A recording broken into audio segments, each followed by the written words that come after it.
الحمد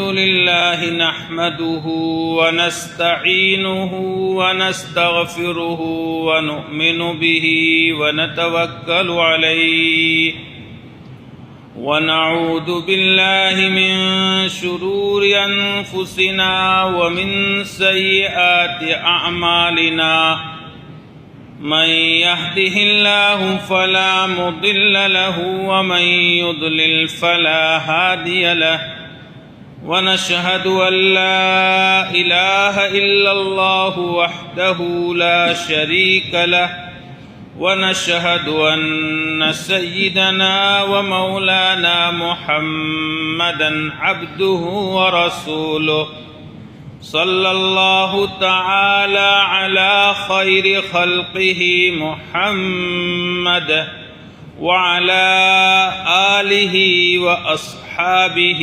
وأزواجه وأتباعه وبارك وسلم تسليما كثيرا كثيرا أما بعد فأعوذ بالله من الشيطان الرجيم بسم الله الرحمن الرحيم الحمد لله رب العالمين الرحمن الرحيم مالك يوم الدين إياك نعبد وإياك نستعين صدق الله مولانا العلي العظيم وصدق رسوله النبي الكريم ونحن على ذلك لمن الشاهدين والشاكرين والحمد لله رب العالمين يا رب صل وسلم دائما أبدا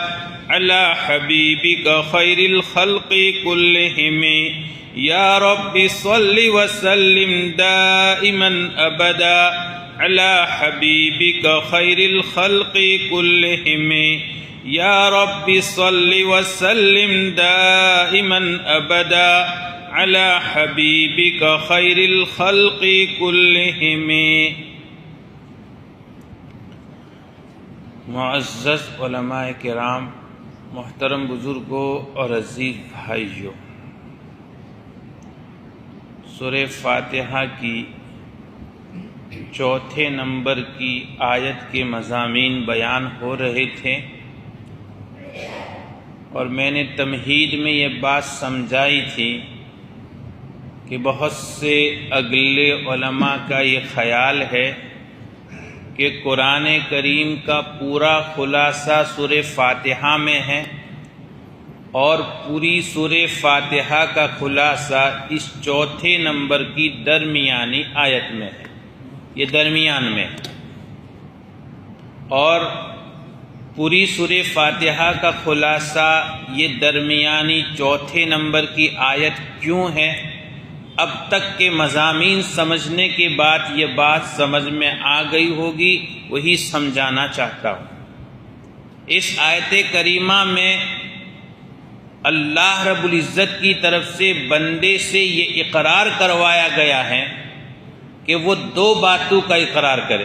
کتنی باتوں کا؟ دو بات۔ پہلی تو شرک سے براءت کا اقرار کرے، اور دوسری بات قدرت سے براءت کا اقرار کرے۔ یہ دو اقرار ہے، اور ایمان کا خلاصہ یہی ہے۔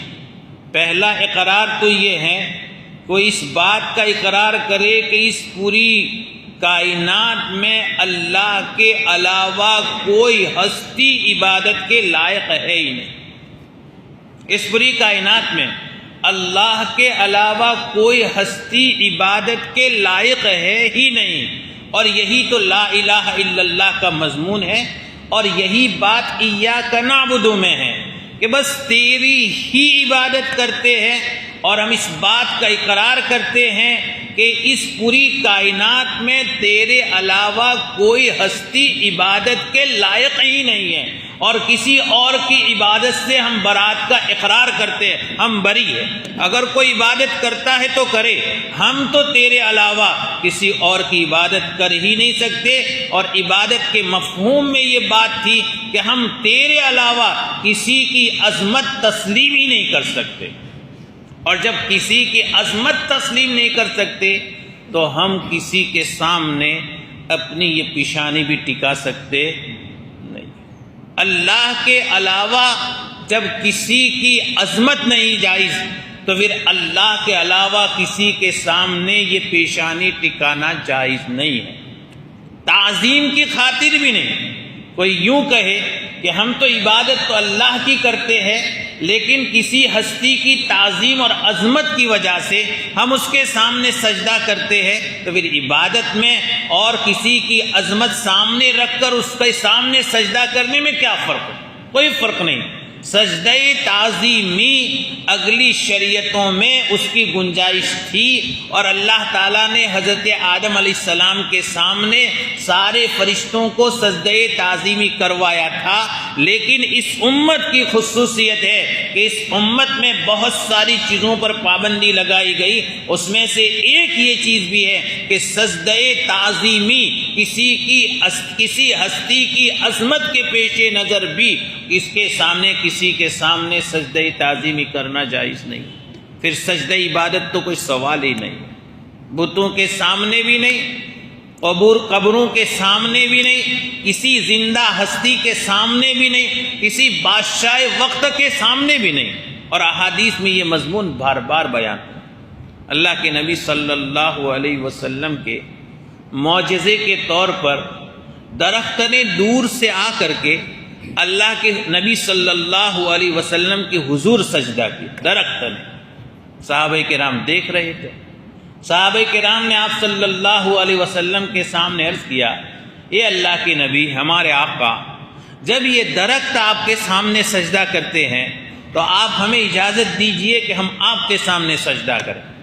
سرکار دو عالم صلی اللہ علیہ وسلم ارشاد فرمایا، غیر اللہ کے سامنے سجدہ کرنے کی اجازت ہے ہی نہیں۔ سجدہ کے لائق تو صرف اور صرف ایک ہی ہستی ہے، اللہ کے علاوہ کسی کے سامنے سجدہ کرنے کی کوئی اجازت نہیں۔ اور اگر میری شریعت میں اجازت دیتا تو صرف بیوی کو دیتا کہ وہ اپنے شوہر کے سامنے سجدہ کرے، اس لیے کہ وہ اس کا مجازی خدا ہے، یعنی شوہر کی عظمت کے پیش نظر آپ فرما دے اگر اجازت دیتا، لیکن اللہ کے علاوہ کسی کے سامنے سجدہ کرنے کی اجازت نہیں۔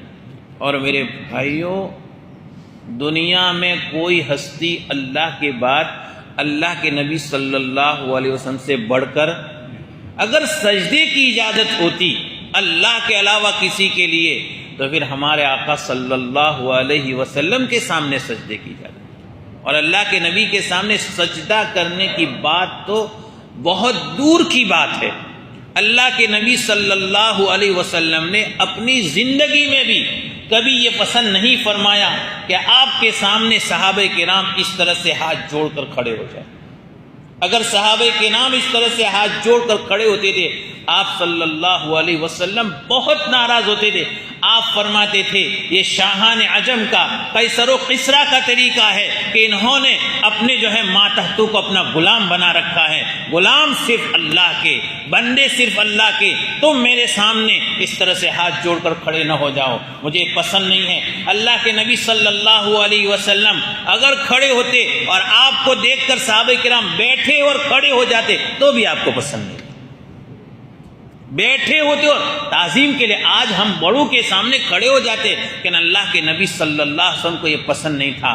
اگر بات سمجھ میں نہ آئے تو الگ بات ہے، ورنہ یہ ہمارا عقیدہ ہے کہ کائنات میں اللہ کے نبی صلی اللہ علیہ وسلم سے بڑھ کر اللہ کے بعد کوئی ہستی ہی نہیں ہے۔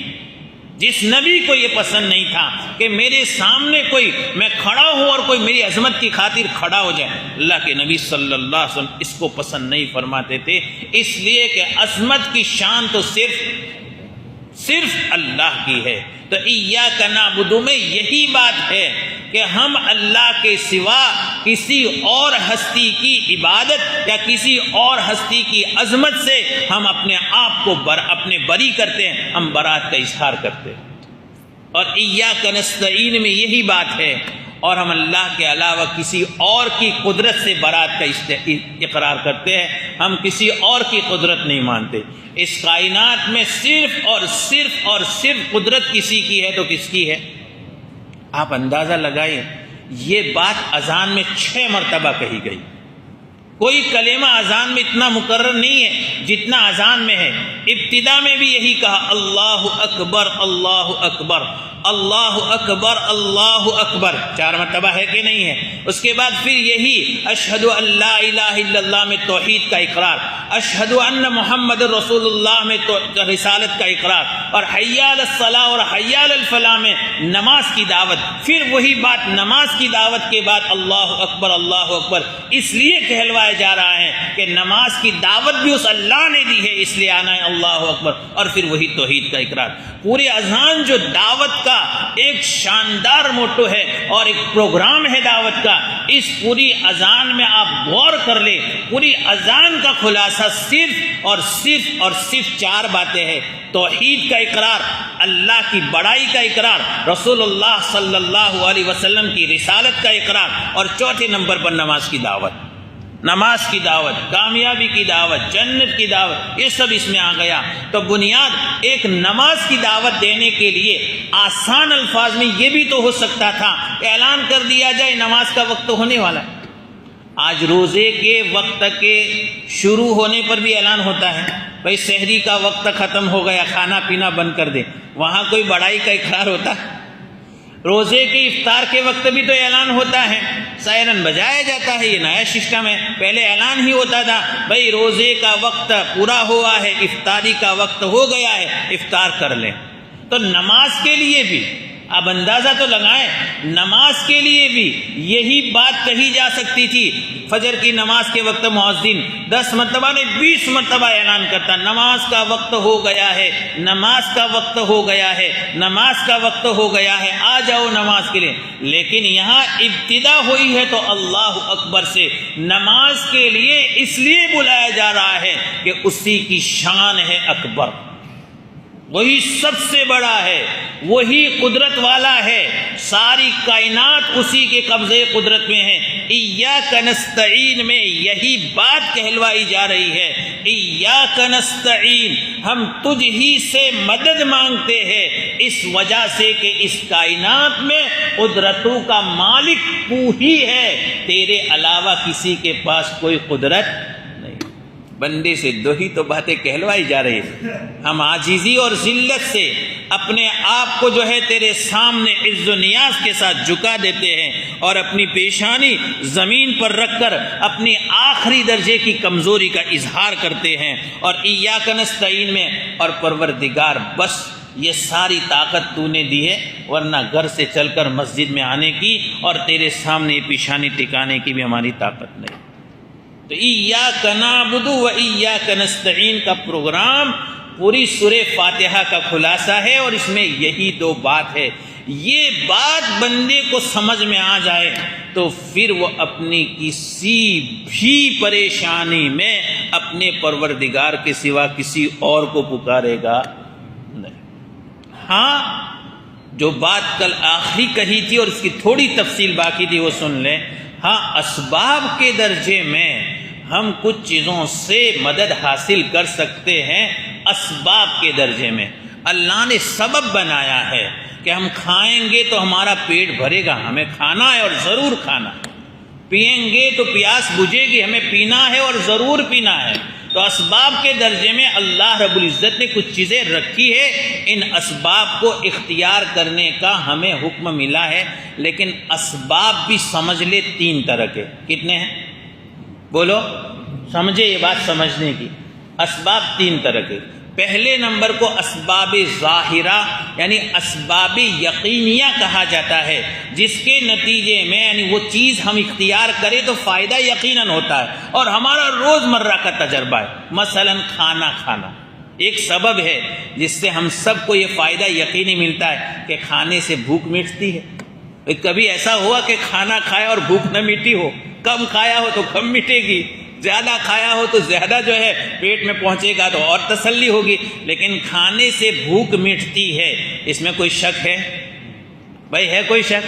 اسباب یقینیہ ہے، پانی پئیں گے تو پیاس مٹے گی، اسباب یقینیہ ہے کہ اللہ رب العزت نے تھوڑی دیر کے لیے آرام کریں گے تو بدن کو راحت ملے گی، اسباب یقینیہ ہے، یہ اسباب یقینیہ ہے، ان کو اختیار کرنے کا حکم ہر عام اور ہر خاص بندے کو ہے، عام بندوں کو بھی ہے، خاص کو بھی، اور اخص الخواص کو بھی ہے، یعنی اللہ کے ان بندوں کو جن کا جو ہے یقین اتنا بنا ہوا ہوتا ہے، اتنا بنا ہوا ہوتا ہے، اتنا بنا ہوا ہوتا ہے کہ وہ نہ کھائے تو بھی ان کو چلے، لیکن اس کی اجازت نہیں ہے۔ دلیل کیا؟ دلیل یہ ہے کہ اللہ کے نبی صلی اللہ علیہ وسلم نے مسلسل روزے رکھنے سے ہمیں منع فرمایا۔ مسلسل کا مطلب یہ ہوتا ہے آج روزہ شروع ہوا تھا، افطاری کے وقت بھی کچھ نہیں کھایا پیا، رات ہوئی، دوسرا دن بھی روزے میں گیا، تیسرا دن بھی روزے میں گیا، چوتھا بھی دن روزے میں گیا، پانچواں دن بھی روزے میں گیا، درمیان میں کچھ کھایا پیا نہیں ہے، 40 دن تک اس طرح سے چلتا رہے، اور آدمی بیچ میں ایک قطرہ بھی پانی نہ پیے اور اناج کا ایک دانہ بھی نہ کھائے، یہ کہتے تھے مسلسل روزہ 2 دن کا، 3 دن کا، 4 دن کا۔ اللہ کے نبی صلی اللہ علیہ وسلم رکھتے تھے، ان صحابہ کرام نے رکھنا شروع کیا، آپ نے فرمایا بند کرو۔ کیوں رکھتے ہو؟ کیوں؟ فرمایا آپ رکھتے ہیں، فرمایا تمہیں پتہ ہے میرا معاملہ اور ہے، یطعمنی ربی ویسقینی، مجھے قدرتی ایک غذا ملتی ہے اور میں اللہ کا نبی ہوں اور میری شان الگ ہے، باقی تمہیں اس طرح سے روزہ رکھنے کی اجازت نہیں ہے، ورنہ اس طرح سے مر جاؤں گے، قبر میں پہنچ جاؤں گے، کھانا رکھا ہوا ہے، اگر نہیں کھائیں گے اور مر جائیں گے، حرام ہے، خودکشی ہے، اپنے آپ کو کسی آلے سے قتل کر دینا اور کھانا نہ کھا کر اپنے آپ کو مار دینا، دونوں کے گناہ میں کوئی فرق نہیں۔ کیوں؟ اسباب ہے، اختیار کرنے ہیں، یہ اسباب یقینیہ ہیں، اس میں کوئی شک نہیں ہے کہ عام طور پر یہ اسباب یعنی یہ چیزیں استعمال کرنے سے یہ فائدہ ہوتا ہے، اس کا نام اسباب ہے۔ بات تو سمجھ میں آتی ہے؟ دوسرے نمبر کے اسباب ظنیہ ہے، جس کو یوں کہتے ہیں اسباب خفیہ۔ اسباب خفیہ یہ ہے کہ بہت سی مرتبہ یہ چیزیں استعمال کرنے سے فائدہ ہوتا ہے، کبھی نہیں بھی ہوتا، بہت سی مرتبہ یہ چیزیں استعمال کرنے سے فائدہ ہوتا ہے، کبھی نہیں ہوتا۔ مثلا بہت سے جو ہے ظاہری علاج بھی ایسے ہوتے ہیں کہ وہ علاج کرنے سے فائدہ بھی ہوتا ہے، بہت سے روحانی علاج بھی ایسے ہوتے ہیں وہ علاج کرنے سے فائدہ نہیں، بہت سی مرتبہ نہیں ہوتا۔ ڈاکٹر جو ہے ہمیں دوائیں کھلا کر کے ہمارے بدن کے اندر کی طاقت بڑھانے کے بجائے کمزور کر دیتے ہیں اور ہمیں کوئی فائدہ نہیں ہوتا۔ اسبابی یہ ظنیہ ہے جس کو اسباب خفیہ کہتے ہیں۔ اس میں پھر بندوں کا فرق ہے، جو عام ہماری طرح کے کمزور ایمان والے ہیں انہیں تو پھر بھی اسباب اختیار کرنا ہے، ورنہ عقیدہ متزلزل ہو جائے، لیکن جو خواص ہے، جو کاملین ہیں اور جنہیں اللہ نے وہ مقام دیا ہے جو حضرت ابوبکر صدیق کو دیا تھا، جب سب کچھ لے کر کے غزوہ تبوک کے موقع سے آپ کی خدمت میں پیش کر دیا تو اللہ کے نبی صلی اللہ علیہ وسلم فرمایا گھر کے لیے کیوں رکھا ہے کہ اللہ و رسولہ، اور غزوہ تبوک کے موقع سے ایک صحابی ایک سونے کا ٹکڑا لے کر کے آئے اور اللہ کے نبی نے فرمایا گھر میں کچھ رکھا ہے، کہا نہیں، واپس کر دیا، اور بعض روایت میں تو آپ نے اتنے زور سے پھینکا کہ اگر ان کو لگ جاتا تو زخم ہو جاتا، آپ نے ان کو واپس کر دیا۔ کیوں؟ اس لیے کہ وہ کاملین میں سے نہیں تھے، حضرت ابوبکر صدیق کاملین میں سے تھے، ان کی استقامت کے پہاڑ تھے۔ ایسے لوگوں کے لیے گنجائش ہے کہ وہ اسباب چھوڑ سکتے ہیں، بلکہ ان کے لیے تو افضل بھی ہے، افضل۔ حدیث پاک ہے، ابن عباس رضی اللہ عنہما کی سند سے بخاری اور مسلم شریف کی روایت ہے کہ اللہ کے نبی صلی اللہ علیہ وسلم ایک مرتبہ تشریف فرماتے، آپ نے صحابہ کرام کے سامنے فرمایا کہ میرے سامنے امتیں پیش کی گئی، امتیں پیش کی گئی۔ امتیں پیش کرنے کا مطلب اللہ کے نبی صلی اللہ علیہ وسلم کو خواب کے ذریعے یا الہام کے ذریعے میدان محشر کا ایک منظر بتایا گیا، میدان محشر کا۔ آپ نے فرمایا میں نے دیکھا ایک نبی آ رہے ہیں اور ان کے ساتھ ان کے متبعین کی چھوٹی جان رحیق چھوٹی جماعت ہے۔ میں نے دیکھا اس کے بعد ایک نبی آ رہے ہیں، ان کے ساتھ ان کے ماننے والوں میں بہت کم، ایک یا دو۔ میں نے دیکھا ایک نبی آ رہے ہیں، ان کے ساتھ ان کے ماننے والوں میں سے کوئی نہیں ہے۔ بعض نبی دنیا میں ایسے بھی آئے ہیں جو دعوت دیتے رہے لیکن کسی ایک بندے نے بھی ان کی دعوت قبول کر کے ایمان قبول نہیں کیا۔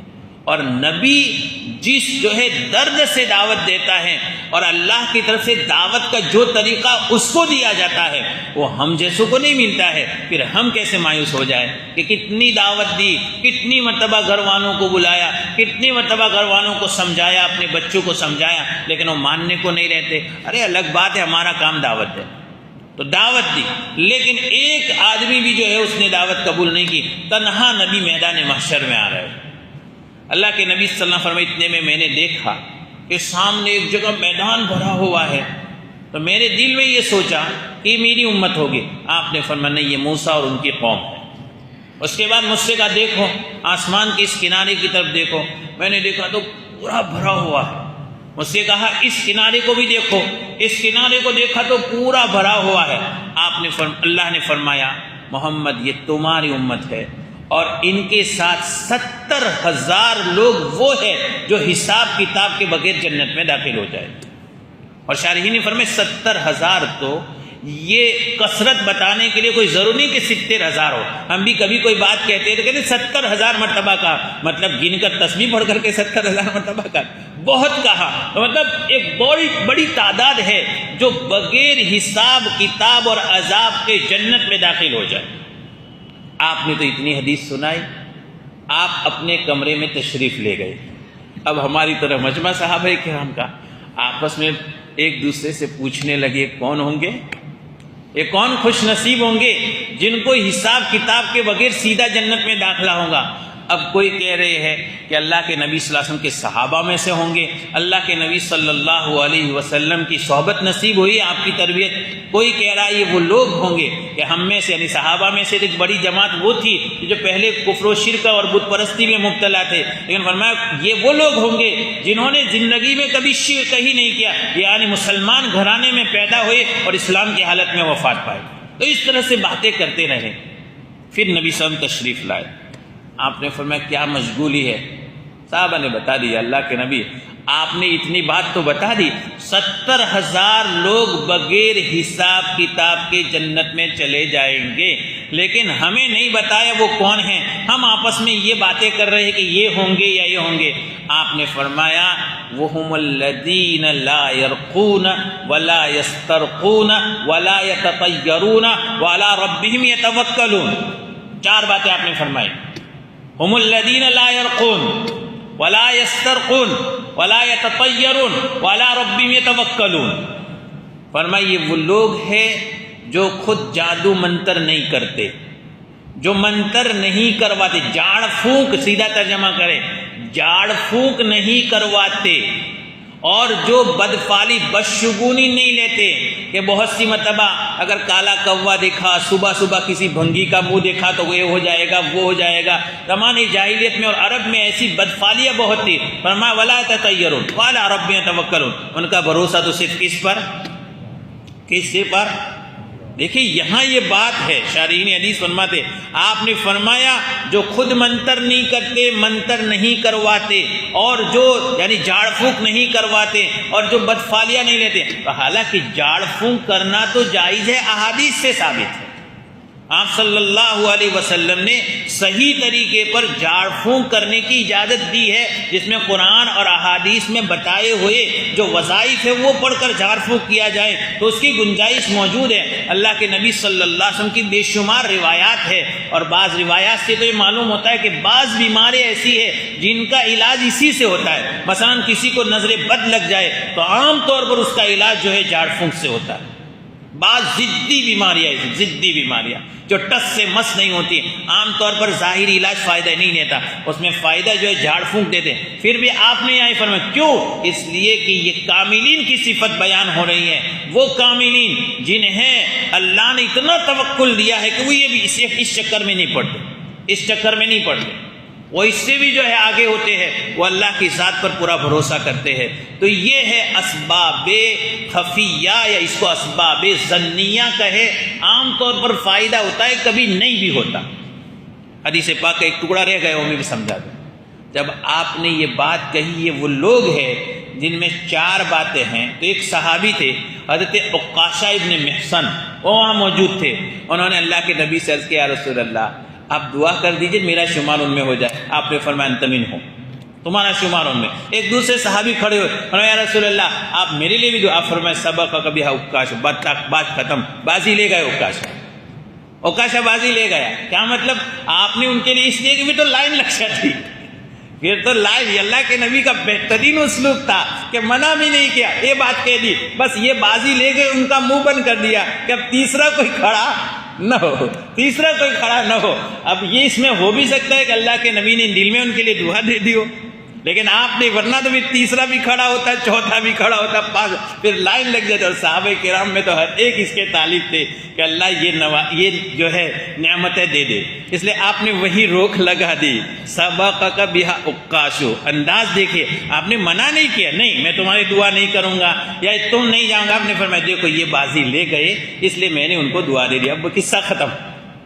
تو یہ ہے، تو میں سمجھا اسباب خفیہ۔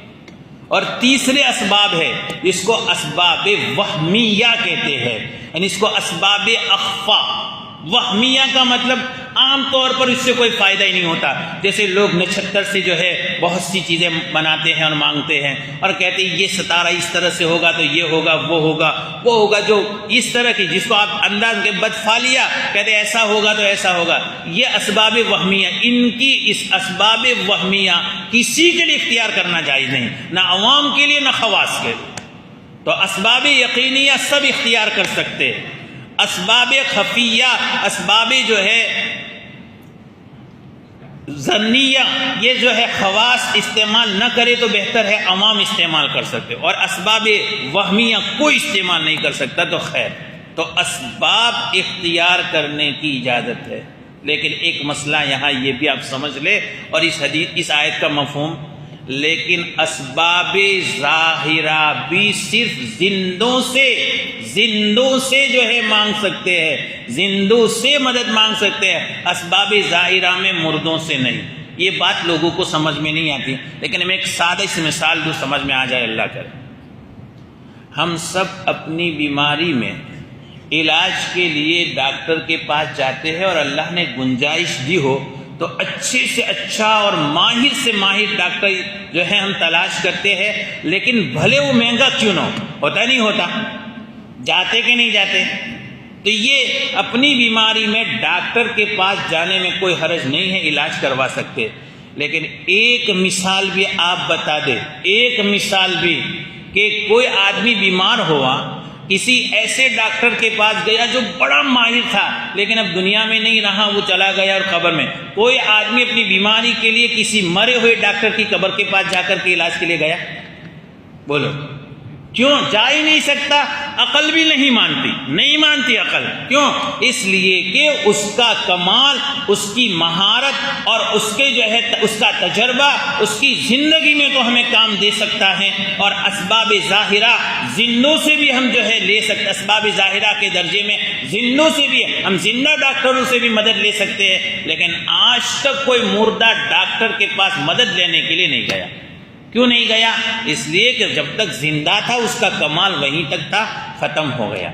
تو جیسے زندوں سے اسباب ظاہرہ میں بھی مدد لے سکتے، مردوں سے اسی طرح سے اسباب ظاہرہ میں بھی مدد نہیں لے سکتے۔ اب موت کے بعد کوئی آدمی زندہ تھا، ولی تھا اور بہت بڑا مقرب اللہ کا تھا، ہم اس کے پاس گئے، اس سے مدد لی کہ آپ دعا کر دیجئے کہ اللہ تعالیٰ مجھے اولاد دے دے، اور وہ دعا کر لے۔ باقی کسی کی وفات کے بعد کسی سے بھی ہم اولاد کی دعا نہیں مانگ سکتے کہ تو اولاد دے دے، اسی کو کہتے ہیں استعانت بغیر اللہ کے علاوہ کسی مردے سے مدد نہیں مانگ سکتے۔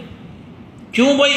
اس لیے کہ اس چیز میں ان کا اپنا ذاتی کوئی کمال نہیں ہوتا ہے، یہ تو خدا کا ایک نظام ہوتا ہے۔ کیا ہوتا ہے؟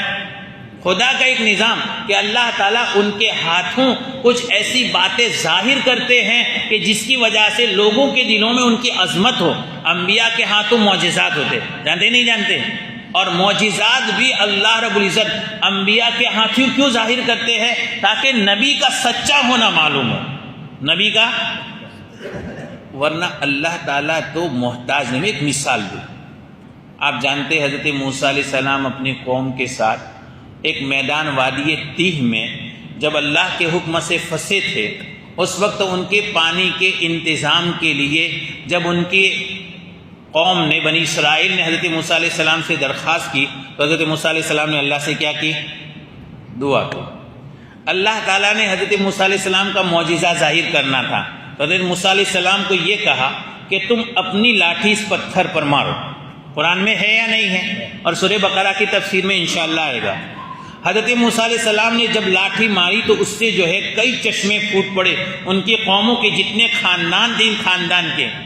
آپ بتائیے کیا اللہ تعالیٰ اس کا محتاج تھا کہ حضرت موسیٰ علیہ السلام لاٹھی مارتے تو چشمے پھوٹتے؟ کیا اللہ حضرت موسیٰ کی لاٹھی کے بغیر بھی چشمے جاری کر سکتا تھا یا نہیں کر سکتا؟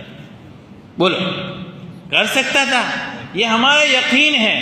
عام انسان بھی جب لاٹھی مارنے کے بعد بھی یہ چشمے حضرت موسیٰ علیہ السلام کی لاٹھی کی وجہ سے نہیں پھوٹے، اللہ کے حکم سے پھوٹے ہیں، تو اس رب کے حکم سے اس پتھر سے ہزاروں چشمے پھوٹ سکتے تھے، لیکن اللہ تعالیٰ نے حضرت موسیٰ علیہ السلام سے کہا لاٹھی مارو۔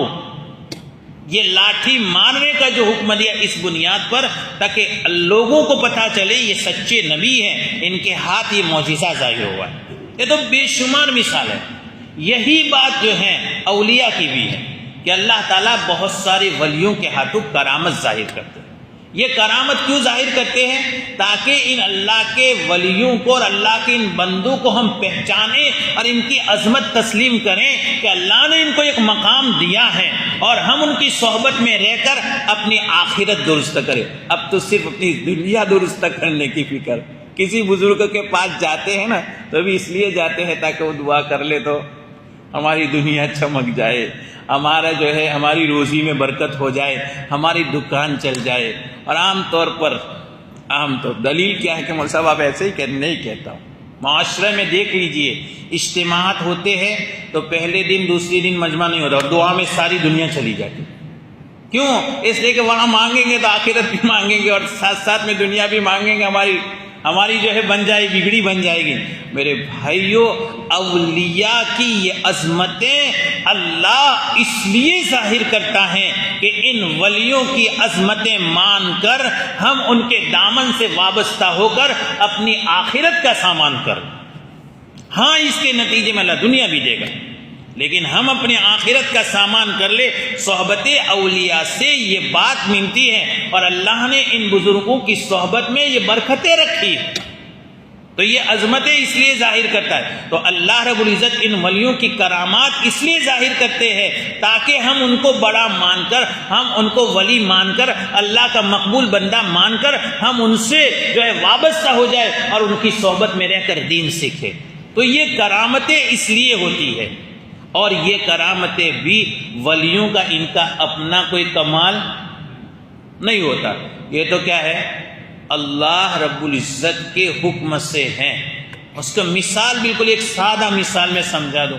یہ لائٹ چل رہی ہے، ہمارے اے سی چل رہے ہیں، لائٹ سے روشنی آ رہی ہے اور اے سی سے جو ہے ٹھنڈی ہوا آ رہی ہے، لیکن یہ تو سبب کے درجے میں نا، ورنہ تو اصل اس کے ساتھ جو ہے پاور کا کانٹیکٹ ہے۔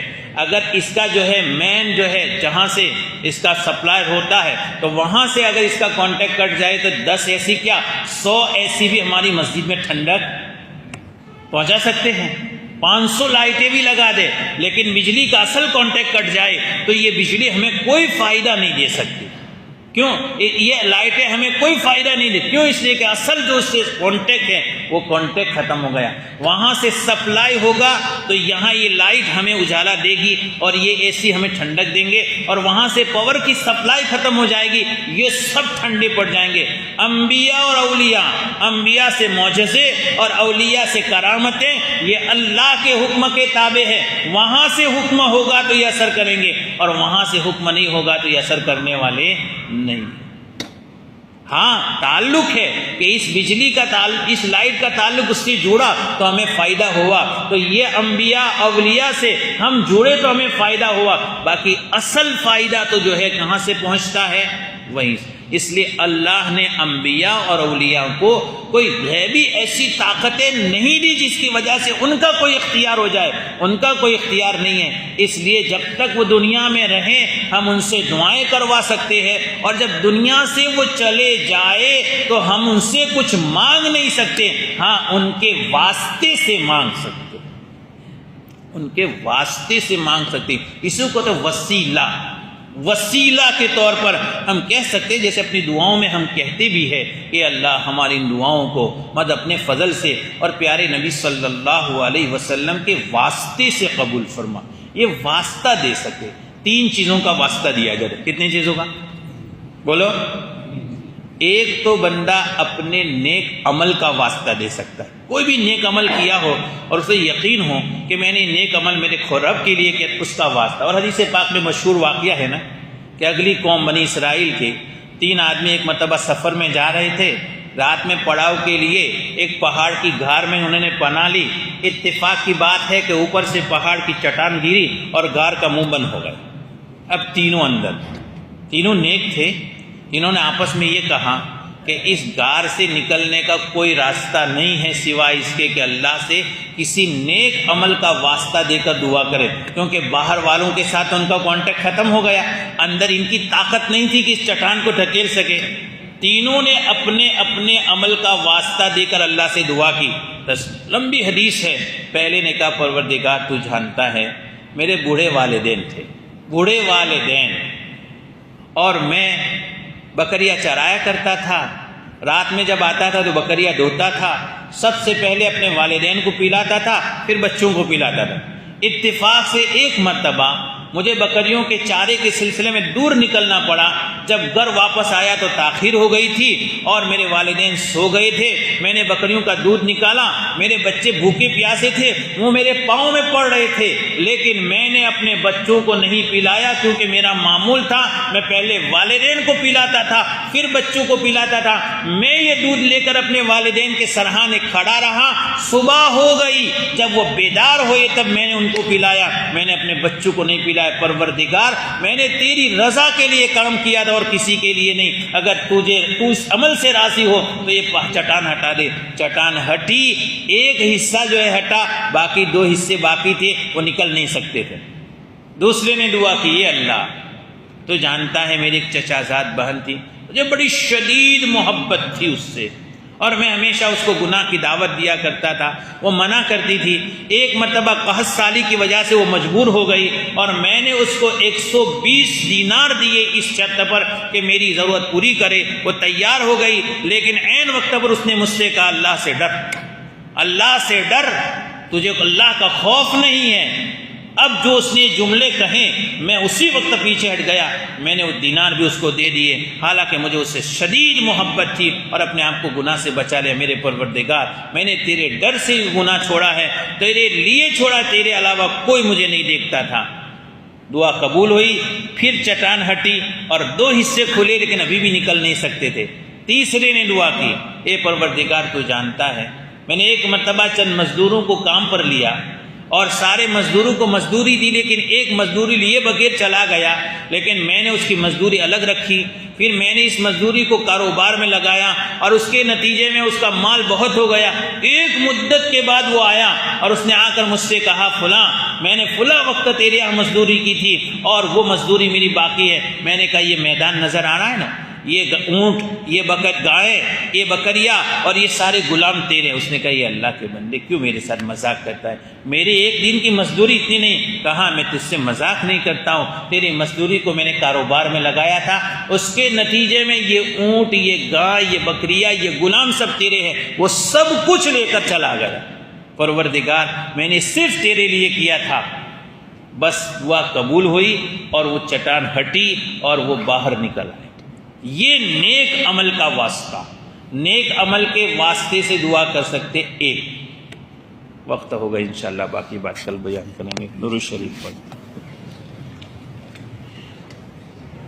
سبحان اللہ والحمد للہ ولا الہ الا اللہ واللہ اکبر ولا حول ولا قوة الا باللہ العلی العظیم۔ یا رب لک الحمد کما ينبغی لجلال وجہک وعظیم سلطانک۔ اللہم لک الحمد حمدا دائما مع دوامک وَلَكَ الْحَمْدُ حَمْدًا خَالِدًا مَعَ خُلُودِكَ وَلَكَ الْحَمْدُ حَمْدًا لَا مُنْتَهَى لَهُ دُونَ مَشِيئَتِكَ وَلَكَ الْحَمْدُ حَمْدًا دَائِمًا لَا يُرِيدُ قَائِلُهُ إِلَّا رِضَاكَ وَلَكَ الْحَمْدُ حَمْدًا عِنْدَ كُلِّ طَرْفَةِ عَيْنٍ وَتَنَفُّسِ كُلِّ نَفْسٍ۔ اللهم لك الحمد كالذي تقول وخيرا مما نقول۔ اللهم صل على سيدنا ومولانا محمد وعلى آل سيدنا ومولانا محمد كما صليت على سيدنا إبراهيم وعلى آل سيدنا إبراهيم إنك حميد مجيد۔ اللهم بارك على سيدنا ومولانا محمد وعلى آل سيدنا ومولانا محمد كما باركت على سيدنا إبراهيم وعلى آل سيدنا إبراهيم إنك حميد مجيد۔ اللهم صل على سيدنا ومولانا محمد وعلى آل سيدنا ومولانا محمد صلاة تنجينا بها من جميع الأهوال والآفات وتقضي لنا بها جميع الحاجات وتطهرنا بها من جميع السيئات وترفعنا بها عندك على الدرجات وتبلغنا بها أقصى الغايات من جميع الخيرات في الحياة وبعد الممات إنك على كل شيء قدير۔ ربنا ظلمنا أنفسنا وإن لم تغفر لنا وترحمنا لنكونن من الخاسرين۔ ربنا ظلمنا أنفسنا وإن لم تغفر لنا وترحمنا لنكونن من الخاسرين۔ ربنا ظلمنا أنفسنا وإن لم تغفر لنا وترحمنا لنكونن من الخاسرين۔ ربنا آتنا في الدنيا حسنة وفي الآخرة حسنة وقنا عذاب النار۔ اے اللہ، اے اللہ، اے اللہ، ہم نے بہت گناہ کیے ہیں مولا، تو اگر ہم پر رحم نہیں فرمائے گا تو یا اللہ ہم تباہ ہو جائیں گے، برباد ہو جائیں گے۔ نہ دنیا میں ہمارا کوئی ٹھکانہ رہے گا، نہ آخرت میں ہمیں کوئی جائے پناہ ملے گی۔ اے اللہ، اے اللہ، اے اللہ، تو معاف فرما دے۔ یہ مغفرت کا عشرہ گزر رہا ہے، رحمت کا عشرہ تو گزر گیا، پتہ بھی نہیں چلا۔ مغفرت کے عشرے کے بھی یہ 6 دن گزر رہے ہیں، اور مولا پتہ نہیں ہے ہمارے گناہوں کی معافی کا تو نے فیصلہ فرمایا ہے یا نہیں۔ اے اللہ، اے اللہ، تو بے شمار بندوں کو ہر روز معاف کرتا ہے، اور بے شمار بندوں کو ہر روز جہنم سے آزادی کے پروانے نصیب کرتا ہے۔ یہ منہ اس قابل تو نہیں ہے کہ تجھ سے مانگ سکے، اس لیے کہ زندگی بھر تیری نافرمانیاں کی ہے، تیری نعمتیں کھا کر تیرا مقابلہ کیا ہے، تجھ سے بغاوتیں کی ہے، تجھ سے غداریاں کی ہے، اور مولا تیرے دی ہوئے اعضاء سے ہر آن تیری نافرمانی کی ہے۔ رات کی خلوتوں میں، جلوتوں میں، دین کے اجالوں میں، رات کے اندھیروں میں، جان کر انجانے میں، چھوٹے بڑے ہر طرح کے گناہ کیے ہیں، کر رہے ہیں، اور کرنے کی عادت پڑی ہوئی ہے۔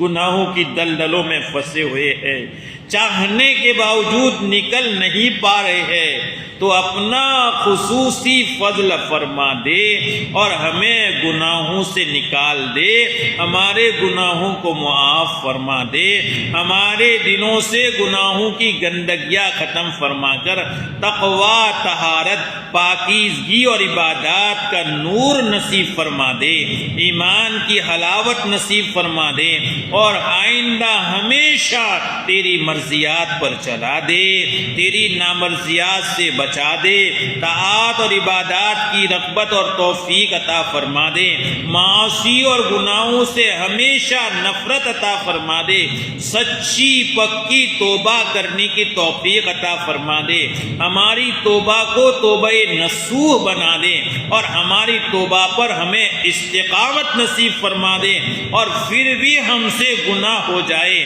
1000 بار ہماری توبہ ٹوٹ جائے، پھر بھی ہر بار ہمیں سچی پکی توبہ کرنے کی توفیق عطا فرما۔ مولا ندامت کے آنسو تیرے سامنے بہا رہے ہیں، ہم اقرار کرتے ہیں، ہم اقرار کرتے ہیں، ہم اقرار کرتے ہیں، ہم نے بہت گناہ کر کے تجھے بہت ناراض کیا ہے۔ یا اللہ تیری ناراضگی سے، تیرے غضب سے، جہنم سے ہم پناہ مانگتے ہیں، تیری ناراضگی سے، تیرے غضب سے، جہنم سے ہم پناہ مانگتے ہیں، تیری رضامندی اور جنت اور تیری نعمتیں ہم تجھ سے مانگتے ہیں۔ اے اللہ تو اپنے کرم سے ہمیں عطا فرما، ہم کوئی استحقاق نہیں رکھتے، بس ہم تو تیرے صرف کرم کا واسطہ دے سکتے ہیں، ہمارے نامہ اعمال میں یا اللہ ایسی نیکیاں بھی نہیں ہے کہ ہم یقین سے کہہ سکے ہم نے یہ نیکیاں بہت عمدہ اور صرف اخلاص کے ساتھ کی ہے۔ مولا ہم تو خالی دامن ہیں، ہم تو بس تیرے کرم کا واسطہ دیتے ہیں کہ آج تک تو نے ہمارے ساتھ ہمیشہ رحم و کرم کا معاملہ فرمایا، جب بھی ہاتھ اٹھے ہیں کبھی تو نے محروم نہیں فرمایا ہے، کتنی دعائیں ہماری تو نے ایسی قبول کی ہے کہ ہمیں خود ان کی قبولیت کا یقین بھی نہیں ہے۔ اے اللہ تیرے اس کرم کے واسطے سے مانگتے ہیں، پہلے دن سے مانگتے ہیں، اور اے اللہ زندگی کے پچھلے لمحات میں بہت مانگا ہے تجھ سے اور تو نے دیا ہے، اب بھی مانگتے ہیں ہمیں دنیا اور آخرت کی ساری نعمتیں دے دے، دنیا اور آخرت کی بھلائیاں دے دے، دنیا اور آخرت کی عزتیں دے دے، تیرے بھرے ہوئے خزانوں سے ہماری تمام ضرورتیں پوری فرما دے، ہماری امیدوں، ہمارے آرزوں اور ہمارے مقاصد میں پوری کامیابی نصیب فرما دے۔ جو ہماری ضرورتیں ہیں تو ہم سے زیادہ جانتا ہے اور تجھے کسی سے پوچھنا نہیں ہے، تیرے خزانوں میں کوئی کمی نہیں ہے، تجھے کوئی روکنے والا نہیں ہے، تجھ سے بڑا دینے والا کوئی نہیں ہے، تجھ سے بڑا کوئی داتا نہیں ہے، تجھ سے بڑا کوئی سخی نہیں ہے، تو نے اپنوں کو بھی دیا ہے، تو نے اپنے دشمنوں کو بھی دیا ہے، تو نے تجھ سے مقابلہ کرنے والوں کو بھی دیا ہے۔ اے مولا کریم آخر ہم کتنے ہی گندے کیوں نہ ہو لیکن ہم اقرار کرتے ہیں اور ہم یا اللہ تیرے حضور تجھے گواہ بناتے، ہم تیرے ہی بندے ہیں، تیرے ہی بندے ہیں، تیرے ہی بندے ہیں، اور ہمارا یقین ہے کہ تیرے در کے علاوہ کوئی در نہیں ہے جہاں جا کر ہمیں عزتیں ملنے والی ہو اور جہاں جا کر ہماری امیدیں پوری ہونے والی ہو۔ دنیا والوں نے اپنے در بند کر لیے ہیں، کوئی چوکھٹ نہیں ہے جہاں جا کر ہم اپنی پیشانی ٹکا سکے۔ اے اللہ تیرے گھر میں آ کر، تیرے در پر آ کر، تیرے پاک کلام کی مجلس میں بیٹھ کر اتنا بڑا مجمع تجھ سے مانگتا ہے۔ اے اللہ تو ہمیں عطا فرما دے، تو ہمیں عطا فرما دے، تو ہمیں عطا فرما دے، اپنے شان عطا فرما دے، دنیا بھی عطا فرما دے، اے اللہ آخرت کی نعمتیں بھی عطا فرما دے، دین بھی عطا فرما دے، دینی نعمتیں بھی عطا فرما دے، ہدایت کاملہ نصیب فرما دے، ہمارے گھروں میں دینداری کا ماحول نصیب فرما دے، ہمارے اولادوں کی، ہمارے گھر والوں کی، ہمارے بال بچوں کی، ہمارے رشتہ داروں کی، ہمارے والدین کی، ہمارے بھائی بہنوں کی، ہمارے پڑوسی اور محلے والوں کی، ہمارے مردوں کی، ہماری عورتوں کی، ہمارے جوانوں کی، ہمارے بوڑھوں کی، ہمارے بچوں کی، ہماری بچیوں کی، ہماری زندوں کی، ہمارے مردوں کی، اور سارے مومنین مردوں کی، مومنین عورتوں کی، مسلمان مردوں کی، مسلمان عورتوں کی پوری مغفرت فرما دے، پوری مغفرت فرما دے، پوری مغفرت فرما دے، اور ہم تمام کی ضرورتیں اپنے خزانے سے پوری فرما دے۔ ہمارے تمام مرحومین جتنے تیرے رحم میں آ چکے ہیں، یا اللہ ہمارے بہت سے دوست و احباب ہم سے ملنے والے، اور اے اللہ گزشتہ سالوں میں ہمارے ساتھ رہنے والے، خصوصاً ہمارے مولانا اسماعیل صاحب پالن پوری رحمۃ اللہ علیہ، ہمارے مولانا ایوب صاحب پارکھیتی رحمۃ اللہ علیہ، اللہ حضرت مولانا عبدالحفیظ صاحب بھڑکودروی رحمۃ اللہ علیہ، اور بھی بہت سارے ہمارے جاننے والے، بہت سے ہمارے قریبی اور بہت سے ہمارے رشتہ دار، ہماری اس بستی میں بہت سے ہم سے محبت کرنے والے، ہمارے بہت سارے محسنین، ہماری بستی کے محسنین، ہمارے اداروں کے محسنین، یا اللہ ہماری پورے گاؤں کے محسنین، گاؤں کے افراد کے محسنین، بہت سارے یا اللہ ایک لمبی فہرست ہے جو قریب میں اور بعید میں تیرے یہاں آ چکے ہیں، اور یقیناً وہ ہمیں یاد آتے ہیں، آج بھی ان کے احسانات ہمیں یاد کرتے ہیں، یا اللہ آج بھی ان کی بھلائیاں ہمیں یاد آتی ہے، یا اللہ تو ان تمام کو جانتا ہے، اور یا اللہ امت میں جتنے مرحومین ہیں تو ان تمام کو جانتا ہے، بہت سے جو نوجوان تیرے یہاں کل گزشتہ سال میں آ گئے ہیں، اللہ ان تمام کو تو جانتا ہے، ہمارے ان تمام مرحومین کی یا اللہ بال بال مغفرت فرما دے، ان کے درجات بلند فرما دے، ان کی قبروں کو انتہائی نظر تک وسیع فرما دے، ان کی قبروں کو جنت کے نمونے اور باغیچے بنا دے، یا اللہ عذاب قبر سے عذاب برزخ سے حفاظت فرما دے، اعلیٰ علیین میں جگہ نصیب فرما دے، ان کی حسنات کو قبول فرما دے، سیئات سے درگزر فرما دے، سیئات کو حسنات سے مبدل فرما دے، ان کے پسماندگان جو آج بھی انہیں یاد کر رہے ہیں انہیں صبر و استقامت نصیب فرما دے، اے اللہ جو بے سہارا ہے انہیں سہارا نصیب فرما دے، یا اللہ بیواؤں کو سہارا نصیب فرما دے، یتیموں کو سہارا نصیب فرما دے، انہیں آسرا نصیب فرما دے، ان کے یا اللہ خیالات اور ان کی کفالت کرنے والے بنا دے، تو اپنے خزانے غیب سے ان کی مدد فرما دے، اور یا اللہ ان کی یاد پر اور یاد کے وقت یا اللہ ہم تمام کو ان کے لیے زیادہ سے زیادہ ایصال ثواب کرنے کی توفیق عطا فرما دے، جو کچھ ہم سے نیکیاں ہو سکے ان کے حق میں یا اللہ ان کے لیے ایصال ثواب کرنے کی، ان کے لیے دعائیں مغفرت کرنے کی توفیق عطا فرما دے، اور مولا ہم میں جتنے بیمار ہیں، امت میں ہر ایک بیمار ہے، ہر گھر میں ہر فرد بیمار ہے، بہت سے بھائی اپنے بیماروں کے لیے، بہت سے خود اپنے لیے اور بہت سے اپنے گھر والوں کے لیے جن کے گھر کا ایک ایک فرد بیمار ہے، ہمارے بہت سے جاننے والے بیمار ہیں، یا اللہ ہمارے مولانا مقبول بھائی جی اور بہت سے امت میں بیمار ہیں، یا اللہ بہت سے ہیں جنہوں نے اپنی والدہ کے لیے، اپنے والد کے لیے، اپنے بھائیوں کے لیے، اپنے رشتہ داروں کے لیے مولا نام بھی نہیں جانتے، ان تمام نے اپنے اپنے بیماروں کے لیے دعاؤں کی درخواست کی ہے، یا اللہ ہمارے تمام بیماروں کو، ہم تمام بیماروں کو ہماری ہر طرح کی بیماریوں سے، چھوٹی بڑی خطرناک لا علاج با علاج، یا اللہ ہر طرح کی بیماریوں سے، ظاہری باطنی جسمانی روحانی، شفا کاملہ عاجلہ دائمہ تامہ مستمرہ نصیب فرما دے، انہیں اور ہمیں ہر طرح کی عافیت نصیب فرما دے، راحت نصیب فرما دے، چین اور سکون نصیب فرما دے، عزت نصیب فرما دے، سرخ رویہ نصیب فرما دے، اور مولا بہت سو نے اپنے اولادوں کے لیے جن کے امتحانات چل رہے ہیں، اور بہت سے بچوں نے اپنے امتحانات کے موقع سے یا اللہ، اور جنہوں نے نہیں کہا لیکن وہ بھی امید رکھتے ہیں، ان کا ہم پر حق ہے، اور ہماری اس بستی اور ہمارے جاننے والوں میں جتنے ہیں جن کے جس لائن کے بھی امتحانات چل رہے ہیں، یا اللہ ان تمام کے امتحانات آسان فرما دے، اور جن کے ہو رہے یا ہو چکے ہیں، ہونے والے ہیں، ان تمام کو اعلیٰ نمبرات سے کامیابیاں نصیب فرما دے، اور جو دینی تعلیم یا دنیاوی تعلیم حاصل کر رہے ہیں اور انہوں نے اپنے لیے دعاؤں کی درخواست کی ہے،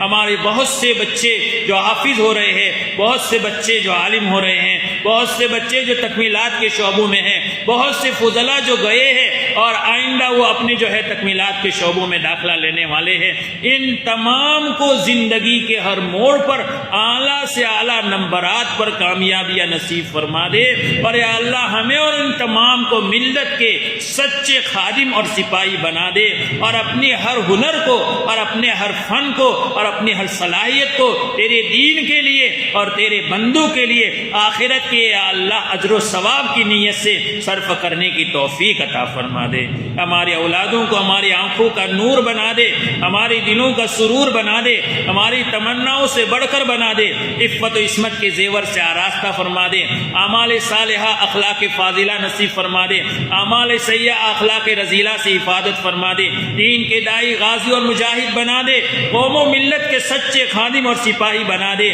ہمیں اور انہیں تیرے مقبول محبوب پارسا پرہیزگار متقی بندوں میں ہمیشہ کے لیے شامل فرما دے، اور زندگی کی آخری سانسوں تک ہمیں اور انہیں تیرے دین کی مقبول خدمات کی سعادت کی توفیق نصیب فرما کر ان خدمتوں کو قبول فرما دے، زندگی کے آخری سانسوں تک یا اللہ دین کا کام کرنے کی اور دین کا کام کرتے کرتے مرنے کی اور مرتے کرنے کی توفیق عطا فرما دے۔ ہم اور ہمارے جتنے احباب دین خدمتوں میں لگے ہوئے ہیں یا اللہ استقامت کے ساتھ اخلاص کے ساتھ یا اللہ اجر و ثواب کی امید سے بڑی یا اللہ ذمہ داریوں کی ادائیگی کے ساتھ ہماری یہ خدمتیں جو ہمارے ذمے ہیں ہم تمام کو حسن و اسلوبی کے ساتھ پورا کرنے کی توفیق عطا فرما دے۔ ہم سے کوتاہیاں ہو رہی ہو یا اللہ ہم سے یا اللہ خامیاں ہو رہی ہو ماذ اپنے فضل و کرم سے یا اللہ درگزر فرما کر آئندہ تلافی کی توفیق عطا فرما دے۔ ہمارے سارے اداروں کو قبول فرما دے، نور الاسلام کو قبول فرما دے، سعادت دانین کو قبول فرما دے، اور دونوں اداروں کے لیے اور جو ہے اللہ پرائمری چل رہی ہے ہائی اسکول چل رہی ہے ان کے لیے یا اللہ ہمارے یہاں اور باہر جہاں جہاں بھی جتنی فکر کرنے والے ہیں اور یا اللہ جس لائن سے خدمت کرنے والے ہیں، جس لائن سے محنت کرنے والے ہیں، جس لائن سے قربانیاں دینے والے ہیں، ان تمام کو اپنے شان بدلہ نصیب فرما، اپنے شان بدلہ نصیب فرما دے، اپنے شان بدلہ نصیب فرما دے۔ جو تیرے رحم میں آ چکے ہیں انہیں آخرت کی بہترین نعمتوں سے مالا مال فرما دے، اور یا اللہ جو حیات ہے ان کی عمروں کو یا اللہ دراز فرما کر اعمال صالحہ کی توفیق عطا فرما کر آئندہ بھی اللہ دینی خدمات میں لگا کر اپنے خصوصی بندوں میں شامل فرما کر ہمیشہ کے لیے دین کی خدمات کے لیے قبول فرما دے۔ جو کمزوریاں جو خامیاں رہ جاتی ہو ان کی تلافی کی توفیق عطا فرما دے۔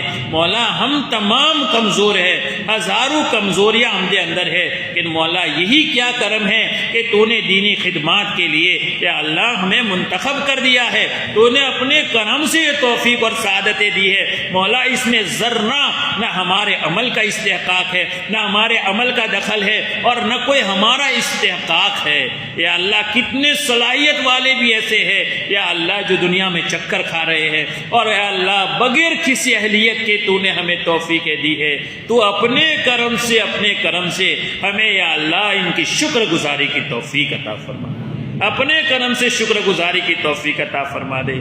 یا اللہ یہ تفسیر قرآن کی درس قرآن کی جو سعادت تو نے دی ہے، کسی طرح کی اہلیت نہیں ہمارے اندر، اتنا بڑا مجمع محبت سے سنتا ہے، گھروں میں مستورات بھی محبت سے سنتی ہے، اور یا اللہ دعاؤں پر وہ آمین کہتے اور کہتے تیرے بندے اور تیری بندیاں، اور اللہ ہم جیسے گنہگار سب مل کر تجھ سے مانگتے ہیں، یہ ہمارے درس قرآن کو بھی قبول فرما دے، ہماری پوری بستی کے لیے ذریعہ نجات اور ذخیرہ آخرت بنا دے، ہمارے لیے اور ہماری پوری بستی کے لیے خیر کا ذریعہ بنا دے، دینداری کا ذریعہ بنا دے، گھروں میں دینی ماحول آنے کا ذریعہ بنا دے، قرآن اور احادیث کی جتنی باتیں دل سے کہی جاتی ہے یا اللہ ان تمام پر ہم تمام کو عمل کرنے کی توفیق عطا فرما دے۔